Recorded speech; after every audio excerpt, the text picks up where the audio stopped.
मध्य प्रदेश की धरती ने भारत को देश का पहला सफेद बाघ दिया और सीधी की धरती पर ही बेहद दुर्लभ कहे जाने वाले व्हाइट टाइगर ने जन्म लिया और जिसके बाद देश के कई हिस्सों में इसका विस्तार हुआ।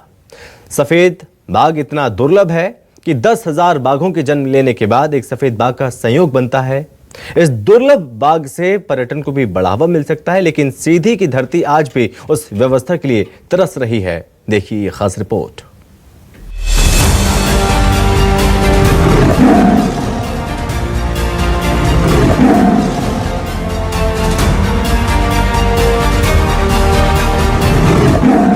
देश का पहला सफेद बाघ सीधी के नाम,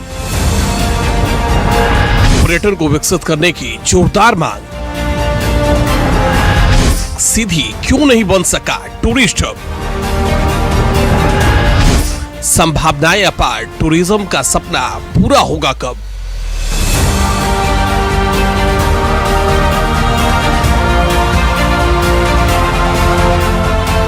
सीधी की धरती सफेद बाघ की रोचक इतिहास से जुड़ी हुई है। देश का सबसे पहला सफेद बाघ सीधी की धरती ने ही दिया था, जिसका नाम मोहन रखा गया। आज देश में जितने भी सफेद बाघ हैं, सब मोहन के ही वंशज हैं। यह बेहद दुर्लभ होता है क्योंकि 10,000 बाघों में से सिर्फ एक सफेद बाघ ही जेनेटिक विसंगति के कारण जन्म लेता है। लेकिन सीधी का दुर्भाग्य है कि टूरिज्म की इतनी संभावनाएं होने के बाद भी वह अपनी पहचान के लिए मोहताज है। अगर सीधी को इसके इतिहास से जोड़कर पर्यटन के रूप में विकसित किया जाए तो जिले के साथ राज्य का भी विकास हो सकता है। विकास के इस संभावना को देखते हुए सरकार प्रदेश में सफेद बाघों के कुनबों को बढ़ाने की लगातार कोशिश कर रही है, लेकिन लक्ष्यों से कोसों दूर है। सीधी के कोसमी टाइगर रिजर्व आज भी वीरान है, जिससे पर्यटकों का अभाव है। इसे लेकर जब सूबे के उप मुख्यमंत्री राजेंद्र शुक्ल से बात की गई तो उन्होंने बताया कि विंध्य का गौरव सफेद बाघ को लेकर पर्यटन के लिए सरकार काम कर रही है। वहीं दूसरी तरफ सीधी के लोगों की मांग है कि जब सीधी की धरती से देश को सफेद बाघ मिला है तो दूसरे जिले में इसकी परवरिश क्यों की जा रही है। वहीं सीधी के सांसद राजेश मिश्रा ने इस मामले को सदन में गंभीरता से उठाने का आश्वासन दिया और सीधी को टूरिज्म का हब बनाने की मंशा जताई है। हम जो चलने वाले गए कि आप सारा विकास रीवा में कर रहे हैं, सदन में कुछ नहीं करने में गए और टाइगर सवारी बदल गया यार। अब वो क्या रीवा का बॉर्डर है 17 को, तो फिर उसका मैं उपयोग कर लेता हूँ कि ये विंध्य का है, ये व्हाइट टाइगर, ये विंध्य का गौरव है।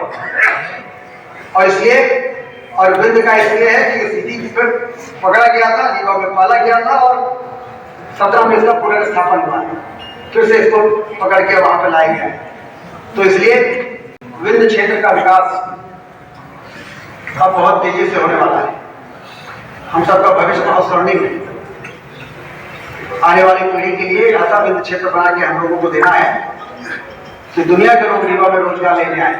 विंध्य क्षेत्र रीवा के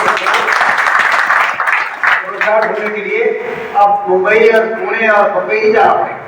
इसके लिए जो जरूरी काम है सारा हो रहा है। इसी सत्र में हम रख दें। हमने एक प्रश्न ही लगाया है, ऐसा लगा रहे हैं, और जो आप कह रहे हैं, पर चूंकि ये कॉन्फिडेंशियल चीजें हैं तो अभी तो हम प्रश्न लगाने का प्रश्न नहीं उठता है। प्रश्न लगाने का समय 15 दिन पहले होता है, सदन से प्रारंभ होने से पहले। पर फिर भी अगर बीच में हमको कभी मौका मिलेगा, और मैं जो पर्यावरण विभाग के, वन विभाग के जो हमारे मंत्री हैं, उनके माध्यम से हम ये चाहेंगे कि सीधी में पुनः एक बार सफेद शेर आए और सीधी टूरिज्म का हब बने। दुबरी अभयारण्य का जो हमारा क्षेत्र है, मोहन का क्षेत्र है, वहां पुनः हम सफेद शेर की धरती के रूप में उसको प्रतिष्ठापित करें। ये मेरा प्रयास होगा। आखिर सफेद बाघ की इतनी चर्चा क्यों हो रही है और यह राज्य के विकास में कैसे महत्वपूर्ण भूमिका निभा सकता है, इसे ग्राफिक्स के जरिए समझिए। दुनिया में करीब 200 ही सफेद बाघ पाए जाते हैं। सफेद बाघ दुर्लभ होने से लोगों का ध्यान खींचता है। विदेशों से भी सैलानी सफेद बाघ को देखने आते हैं। विदेशी सैलानियों के आने से राज्य में विकास होता है। सफेद बाघ संरक्षण के लिए नहीं, कमाई के लिए पाले जाते हैं। सैलानियों के जरिए स्थानीय व्यापार खूब कमाई करते हैं।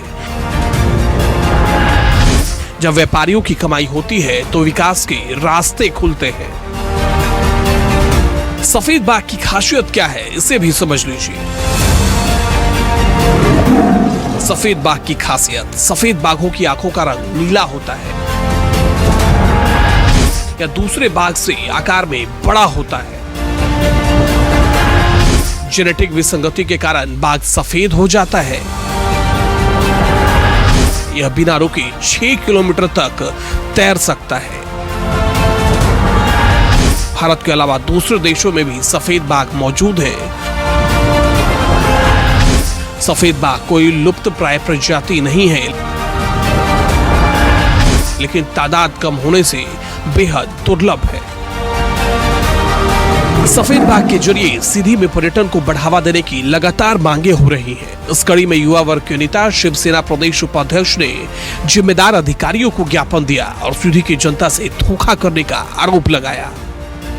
और देखने को ये मिला और बहुत बार हमें कुछ नॉलेज और बहुत सारी चीज़ें कलेक्ट करनी पड़ती है और जब ज़मीन से हमें पूरी सच्चाई वाकिफ हो जाती है कि ये कहाँ से कहाँ कैसी बिंदु उठी। अभी तो मेरी जानकारी में जो आया है और जो विषय मैंने अभी कलेक्ट किया है तो ये सत्य है कि सीधी जिले का अस्तित्व और सीधी जिले की पहचान छुपाई गई और सफ़ेद शेर को रीवा ले जाया गया। तो हम वापसी के लिए हम अपना ज्ञापन पत्र मांग पत्र रखेंगे और मांग पत्र रख के संजय टाइगर रिजर्व में पुनः वापस किया जाए। संजय टाइगर रिजर्व से आप लेके गए उसी तरीके से यहाँ वापस दिया जाए। नहीं दिया जाता, हमारा जो भी हथकंडा होगा हम अपनी सीधी जिले के अस्तित्व को पुनः वापस लाएं। ये हमारे सीधी जिले का पहचान जो है तो पिछली पहचाने ना मिल सकती है। सफ़ेद बाघ जो है वो सीधी का ही धरोहर है और आज विश्व में जितने भी सफ़ेद बाघ हैं उनके सबका पूर्वज सीधी में का मोहन ही है। तो यदि क्षेत्र की जनता चाहेगी, यहाँ के जनप्रतिनिधि चाहेंगे तो निश्चित रूप से वापसी संभव है। सर अगर उल्लेख की बात की जाए तो सफ़ेद शेर का उल्लेख का श्रेय जो है सीधी से ज़्यादा रीवा को मिल रहा है। ऐसा क्यों? सीधी से ज़्यादा रीवा को सफ़ेद शेर का उल्लेख। सफ़ेद शेर का श्रेय रीवा या सीधी को मिलना ऐसी बात नहीं है, क्योंकि रीवा में मुकुंदपुर वाइट टाइगर सफारी के नाम से निर्मित हो चुका है और वहाँ पर वाइट टाइगर सफारी में देखा जा सकता है। सफेद बाघ कुदरत का दिया हुआ एक अद्भुत प्राणी है जो 10,000 बाघ में से एक ही बार जन्म लेता है। ऐसे कुदरती करिश्मे को टूरिज्म के रूप में विकसित कर राज्य की आमदनी और रोजगार को बढ़ाया जा सकता है। यही मांग स्थानीय लोग भी कर रहे हैं। स्थानीय लोग सीधी को इसके इतिहास से जोड़ते हुए सफेद टाइगर को जिले में वापस लाने और टूरिज्म को विकसित करने की मांग कर रहे हैं। अब देखना होगा कि यह सपना कब पूरा होता है।